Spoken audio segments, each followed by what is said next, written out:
누가복음 9장 18절부터 27절까지 한 절씩 교독하겠습니다. 예수께서 따로 기도하실 때에 제자들이 주와 함께 있더니 물어 이르시되 무리가 나를 누구라고 하느냐? 대답하여 이르되 세로 요한이라 하고 더러는 엘리야 더러는 옛 선지자 중에 한 사람이 살아났다 하나이다. 예수께서 이르시되 너희는 나를 누구라 하느냐?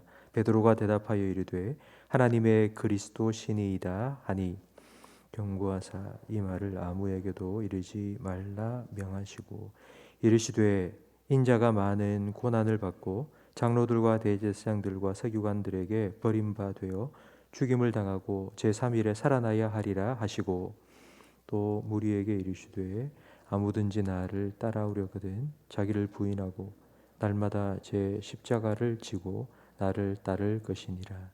누구든지 제 목숨을 구원하고자 하면 잃을 것이요 누구든지 나를 위하여 제 목숨을 잃으면 구원하리라. 사람이 만일 온 천하를 얻고도 자기를 잃든지 빼앗기든지 하면 무엇이 유익하리요? 누구든지 나와 내 말을 부끄러워하면 인자도 자기와 아버지와 거룩한 천사들의 영광으로 올 때에 그 사람을 부끄러워하리라. 내가 참으로 너희에게 이르노니 여기 서 있는 사람 중에 죽기 전에 하나님의 나라를 볼 자들도 있느니라. 아멘. 뉴스에서 보도되고 있는 많은 사건들은 정체성 혼란 때문에 일어나고 있습니다. 정체성이라는 건 내가 누구인지를 알고 내가 무엇을 해야 되는지 아는 것입니다. 학생의 신분을 잃어버리면 학생답지 않은 일들을 합니다. 자기가 낳은 자녀를 학대하는 부모들은 자기가 부모인지를 모르고 부모로서 뭘 해야 되는지 모르기 때문입니다. 부정부패를 저지르는 정치인들은 국민들이 한 표 한 표 줘서 얻은 권력을 국민을 위해서 사용하는 것이 아니라 사리사욕을 채우기 위해서 사용하기 때문입니다. 오늘 본문에는 예수님께서 자기의 정체성에 대한 질문을 하고 계십니다. 무리는 나를 누구라고 하느냐? 그리고 너희는 나를 누구라고 하느냐라고 물으십니다.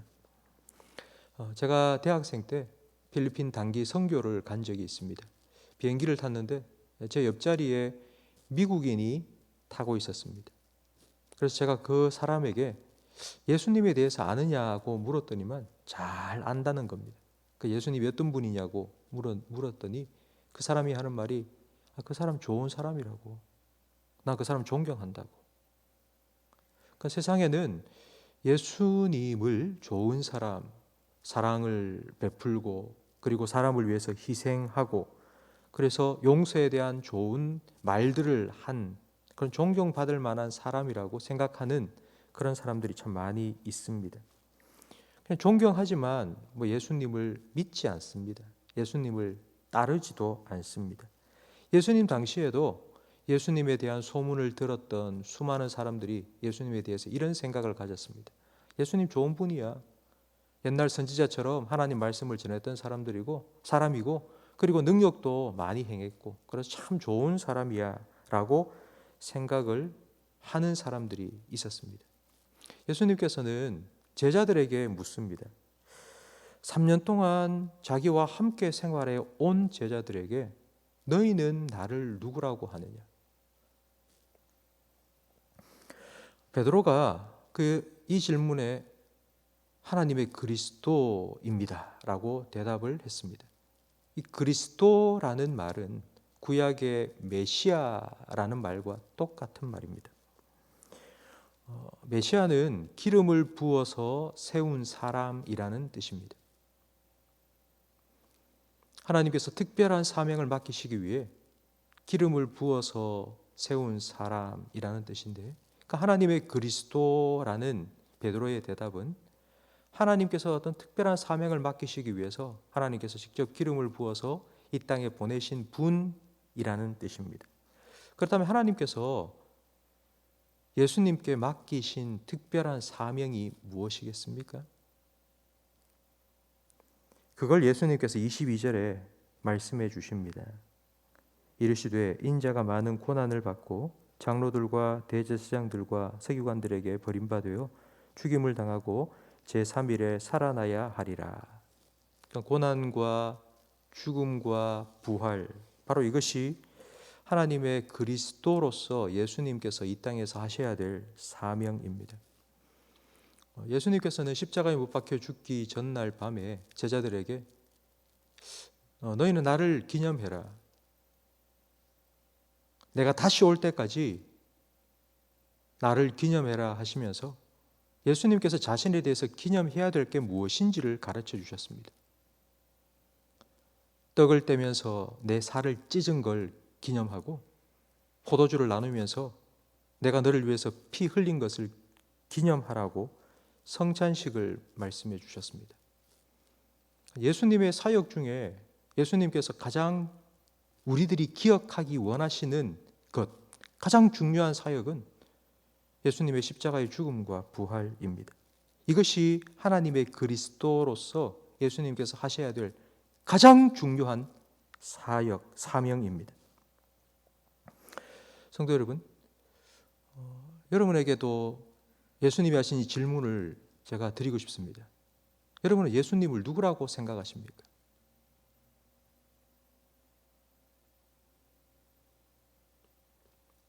하나님의 아들이시고 이 땅에 오셔서 십자가에 못 박혀 죽으시고 그리고 3일 만에 부활하신 분이라고 우리는 다 알고 있지 않습니까?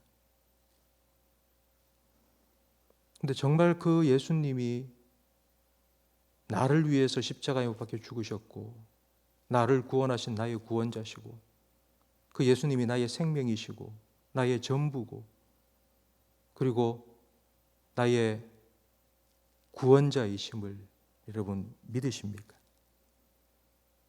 우리가 앞에서 불렀던 찬송가 94장처럼 주 예수와 세상의 그 어떤 명예와 행복과 부귀영화로도 나는 바꿀 수 없습니다 라고 여러분 고백하십니까?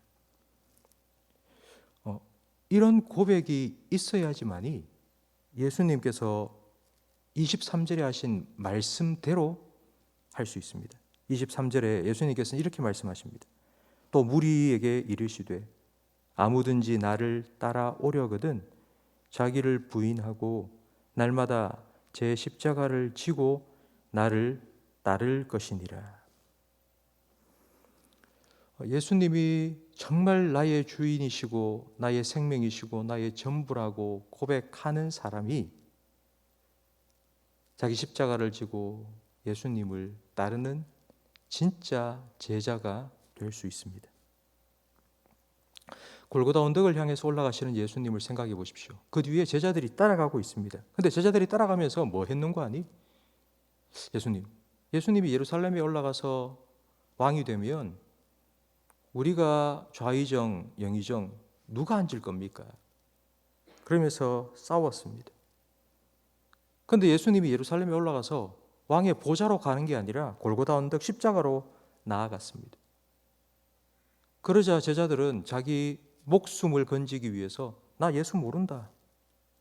예수님을 다 버리고 도망쳤습니다. 그러던 제자들이 십자가를 지신 예수님 옆에서 지켜보고 예수님이 장사되시고 그리고 3일 만에 부활하신 예수님을 다시 만나면서 그들은 바뀌었습니다. 180도로 변했습니다.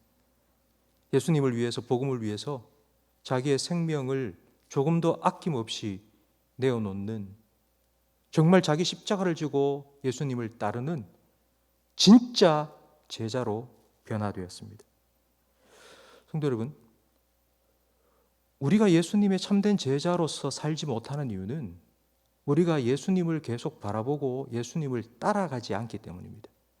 예수님을 따라간다고 말하지만 우리는 그 예수님을 따라가는 게 아니라 예수님께서 우리에게 뭘 주실 수 있는지를 생각하고 예수님이 내게 주실 성공, 명예, 행복, 부귀, 그걸 바라보고 예수님을 따라가고 있기 때문입니다. 근데 예수님께서는 우리한테 자기를 부인해라, 자기 십자가를 지고 나를 따라오라고 말씀합니다. 그리고 예수님께서는 묵묵히 골고다 십자가로 걸어가셨습니다. 가셨습니다. 예수님께서는 우리에게 너희는 나를 누구라고 하느냐라고 질문하셨습니다. 그 질문을 받은 우리는 우리 스스로에게 이렇게 물어야 됩니다. 도대체 나는 누구지? 내가 예수님을 믿는 사람이라면 과연 나는 도대체 누구지? 우리는 우리 스스로를 그리스도인이라고 표현합니다. 근데 그리스도인이라는 말은 그리스도를 닮은 사람이라는 뜻입니다. 그러니까 그리스도인이라는 정체성은 예수님을 따라가는 사람, 예수님을 닮아가는 사람입니다. 그럼 우리가 어떻게 예수님을 닮아갈 수 있을까요? 그 예수님을 어떻게 따라갈 수 있습니까? 예수님을 따라가려면 눈 똑바로 뜨고 예수님을 봐야죠. 예수님을 계속 바라봐야지 예수님이 어디로 가시는지를 보고 예수님을 따라가고 예수님을 닮아갈 수 있습니다. 예수님을 따라가는 참 제자가 되기 위해서는 우리는 매일매일 예수님을 바라보아야 합니다. 바로 이 시간처럼 여러분이 말씀 묵상하고 기도하시는 것처럼 이렇게 말씀과 기도로 예수님을 또 바라보고 또 바라보고, 만약 이런 시간들이 우리에게 점점 줄어든다면 우리의 시선은 세상을 향하게 됩니다. 누가 이번에 사업을 해서 돈을 많이 벌었대, 누가 어떻게 해서 성공을 했대, 누가 뭐 집을 샀대, 이런 말들에 우리 눈이 자꾸 휙휙 돌아가 버리고 맙니다. 그런 우리의 시선이 다시 주님을 향할 수 있도록 우리가 말씀 묵상하고 기도하는 시간을 가져야 주님을 바라볼 수 있고 주님을 따라갈 수 있습니다. 예수님께서도 우리에게 이렇게 말씀하셨습니다. 나는 포도나무에 너희는 가지다. 가지가 포도나무에 붙어 있어야지만이 열매를 맺을 수 있다. 가지가 포도나무에 붙어서 맺는 열매는요, 그거는 억지로 맺으려고 애써서 맺는 게 아니라 저절로 맺혀지는 열매입니다. 그 열매는 바로 예수님을 닮은 인격의 열매, 성령의 열매입니다.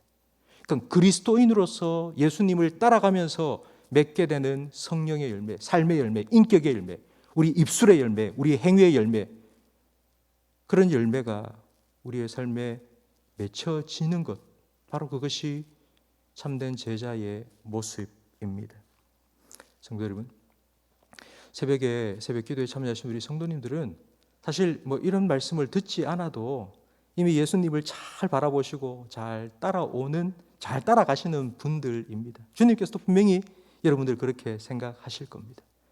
그런데 오늘 우리에게 주신 이 말씀을 제가 이렇게 다시 전한 이유는 끝까지 지금처럼 주님을 바라보고 주님의 참된 제자로서의 우리의 발걸음 좀 지치지 않고 같이 잘 걸어가자고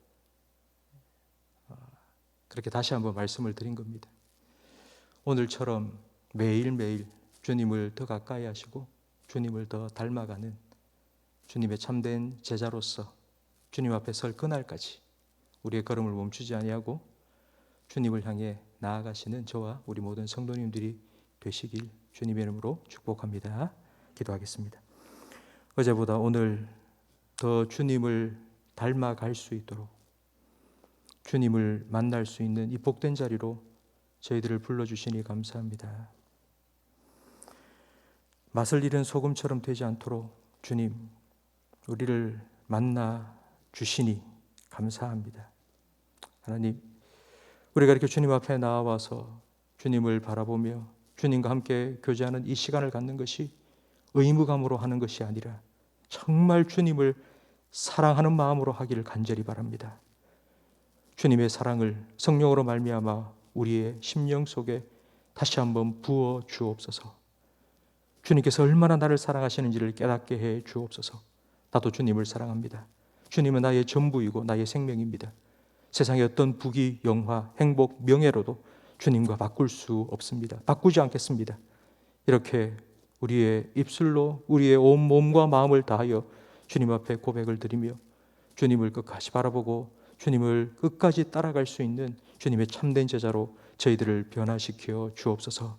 오늘도 우리가 이렇게 살아가기를 위하여서 우리 오늘 삶의 첫 시간을 주님 앞에 온전히 올려드리오니 주님 받으시고 오늘 하루 우리의 삶도 주님께서 친히 인도하여 주옵소서. 예수님 이름으로 기도합니다. 아멘.